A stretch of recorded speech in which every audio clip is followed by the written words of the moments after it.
Pėdos skliautas formuojasi palaipsniui augant, aiškiai pradeda formuotis 4-5 metais, tačiau visiškai suaugusio žmogaus pėdos formą pasiekia tik tai 10-11 metais. Plokščiapėdystė yra dažniausiai diagnozuojama vaikams pėdų deformacija, kuri atsiranda dėl įvairių rizikos veiksnių, kaip genetika, mažas fizinis aktyvumas, netinkama avalynė, viršsvoris. Sunerimti reikėtų, jeigu 5 metukais vaiko pėda yra visiškai plokščia, matoma aiški pėdų asimetrija, stebimi eisenos pokyčiai ar vaikas skundžiasi pėdų nuovargiu, skausmu, diskomfortu. Tai pirmas pratimas būtų vaikščiojimas per ežiukus.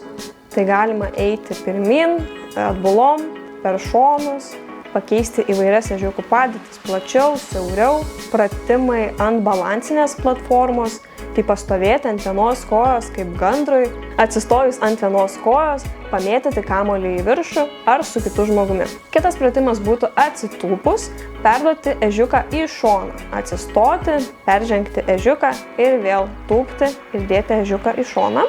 Atsistojus ant vienos kojos, sugriebti pirštais kamuoliuką ir jį mesti arba į taikinį, arba tiesiog paleisti ant žemės. Šie pusiausvyros pratimai yra skirti pėdos skliautos stiprinimui.